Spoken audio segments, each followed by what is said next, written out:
yesterday we were on Stockton, and we looking for some crappie in their transition, their spring transition. We run onto our extremely clear water. The sun came out on us and got extremely still, and we had a lot of trouble staying on fish. So today we've joined Gary here, and we're at Truman Lake. And if you look at this water, you can tell that we're not going to be fighting the clear water problem, at least today. So what we're doing the same thing. We're going to start out, we've just started. We're going to look at different areas, different depths up here in one of the creeks. And we're going to jig around some of these stumps, and we're going to keep working along and see what we can find.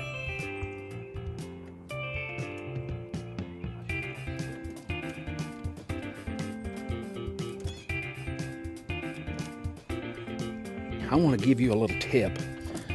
A lot of times you're going to hear the guys talking about spider rigging, and it's becoming really popular. But there's a lot of old-fashioned fishermen like me that likes to feel that bite. But I've got another thing that you can do that I've done, that we're doing today, is we know we've been talking to some of our friends up here and been watching the spider riggers around us, and they're working and they're catching their fish probably no more than 3 foot down. And we're not in very deep water, but it seems like if you get under them too far, you don't get bit. So what you can do is just what we're getting ready to do here, is we're going to take and we're going to set us a bobber, approximately 2 foot deep, and we're going to do the same thing.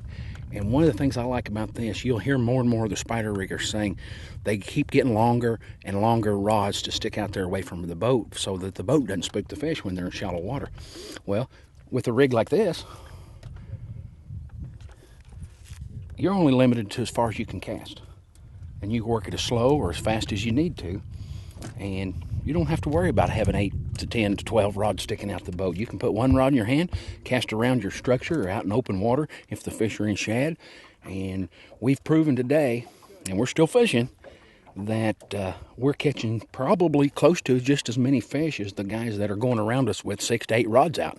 And we're using one at a time. So that's another little tip that you can do. Don't be afraid to try it. Experiment with your colors. They're using live bait. They're fishing with minnows. We're using artificial bait, Mike's Custom Jigs. So grab you an Outlaw pole, get you some Mike's Custom Jigs, and when you hear the spider riggers are catching their fish 2 to, say, 8, 10, 12 foot deep even, you can always set up slip bobbers and get out there and do the same thing. It's a good alternative if you don't want a spider rig.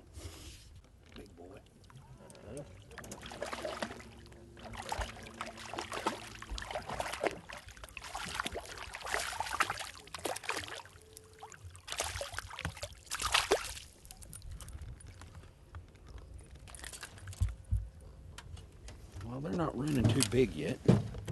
Had one bigger one get off a while ago, brushed him up against the stump and knocked him loose. But there's a black crappie on a Mike's Custom Jig in smoked cheese, and set about 20 inches deep, 18 to 20 inches. The spinner adds a little bit of flash to that jig. When I barely move that jig in this shallow water and in this dirty water, it'll give it a little flash, and they're in here feeding on small bait fish is what they're doing, because this water is warming up faster back here in this deep muddy or shallow muddy water.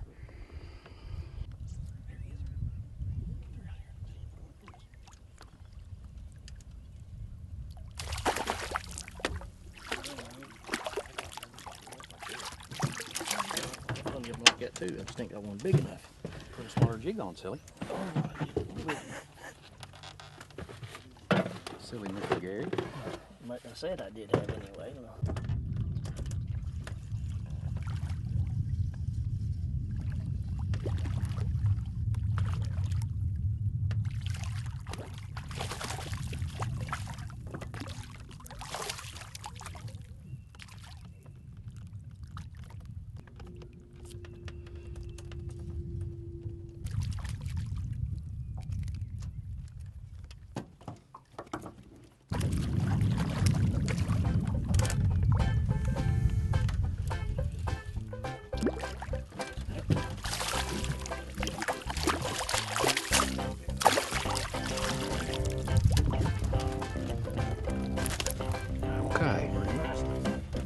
Water has had some time to warm up today. Fish get a little more active, they'll move a little more. I took the bobber off now, and I'm just pitching out, and we're setting in about 6 foot of water.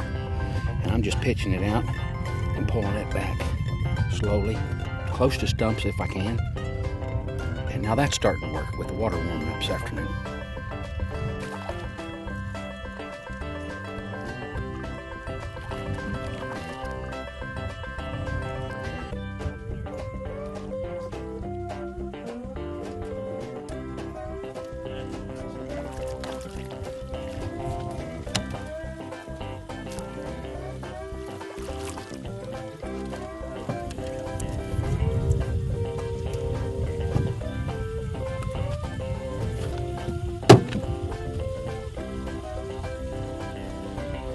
Don't get much better than that. Smoked cheese.